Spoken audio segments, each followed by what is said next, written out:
یاد ساته کم خلق چې د تقدیر نه انکار کوي دا غي د اعتراضونه دي. یو سړی تقدیر کې الله لیکلی چې دا گمراه دی جهنم ته بځي نو د ده پکې څه قصور دی.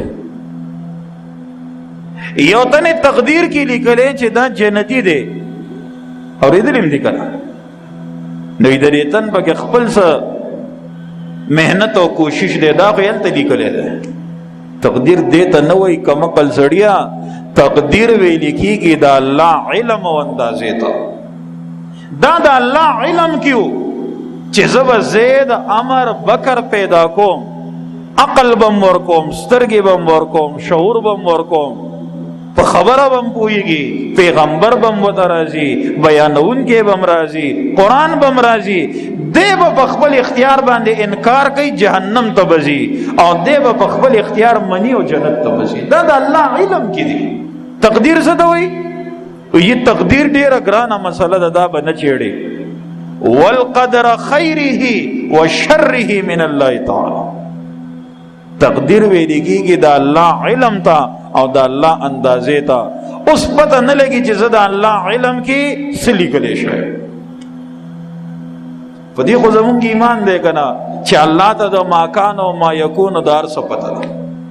ټیک شو، ما ته د ځان پته شته، الله دې زما خاتمه په ایمان کې سره ستاسو، خو پته شته پته خو نشته که نه.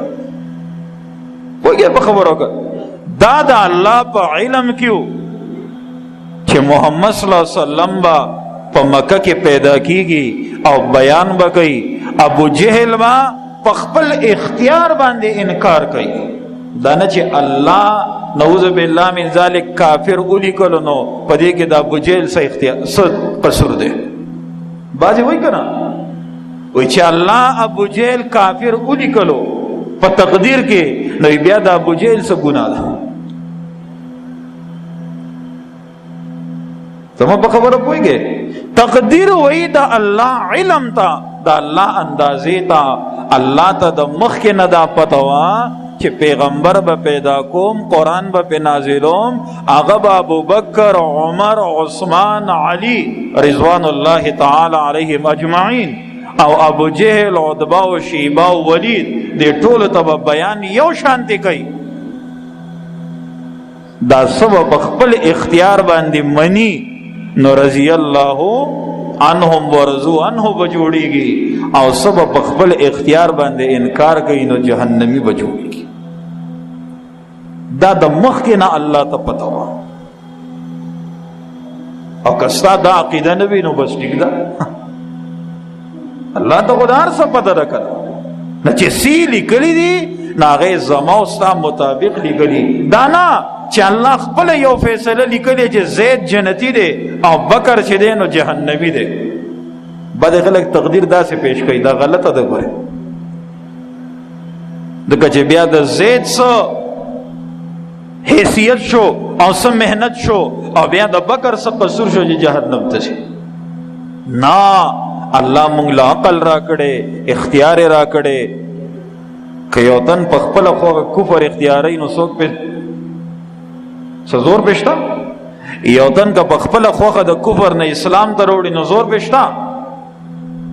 اوس الله ته د مخکې نه دا پته وه چې آیا دا تن به د ایمان په حالت کې د دنیا نه ځي او که نه منځ کې به د کیلې په پوسته کې خویږي. دا الله ته د مخکې نه پته وه او دغه لیکلي دي. اوس دا تقدیر چې لیکلی شوی نو دا د الله د علم مطابق دی. دا نه چې دی جنتی لیکلی او دی جهنمی لیکلی نو بیا د قصور څه شو. دا خلق ګورې دا اعتراض پیش کوي، تا به کنفیوز کوي. وایي یار چې دی جنتی لیکلی که نه نو ټیک شو، زه جهنمی لیکلی ما په تقدیر کې نو زما څه قصور شو. او ایمانا زیاسم جهنمی لیکلیم زه به همغې طرف ته ځم. وایي کله کله داسې وایي ساده سړی تقدیر دیتا نه وایي. تقدیر وایي د الله علم ته، د الله اندازې ته. الله ته پته وه چې څوک به مني او څوک به نه مني. د الله ته د مخکې نه پته وه، لہذا هغه رنګې لیکل شوي دي. دا نه چې یو تن جهنمی لیکلی شوی نو بد دا الله لیکلی چې جهنمی دی. نو بیا له د قصور پکې څه شو دی غري اما پرون پرې تفصیل کړي چې الله مو تعالی سترګې را کړي غوګونه را کړي زړې را کړي دماغ را کړي عقل را کړي شعور را کړي ذات اشرف المخلوقات ګرځولیو پیغمبر را لېږلې کتاب را لېږلې بیانون کې را لېږلې او خو او بد لار مراد خودلې دا فالهمها فجورها وتقواها وهديناهن النجدين دوان لار را خودلې او فل اختیار را کړې دې کپدی لارزي نو منزل لیدا دې او کپدی لارزي منزل لیدا دې اوس موتا د پته نشته چې مونږ په کومه لارزو رب ته د پیل نه دا پته و چې دی په کومه لارزي او دی په کومه لارزي دا رب ته پته و دا لیکلې شي اوس پوښ وی تقدیر ډیره ګرانه مسله ده لکه څه ګران دي پکې دا الله بنده ته صرف د یو ټکي په معنی ځان پوهېږه چې تقدیر وی دا الله علم او اندازې ته بس خبره ده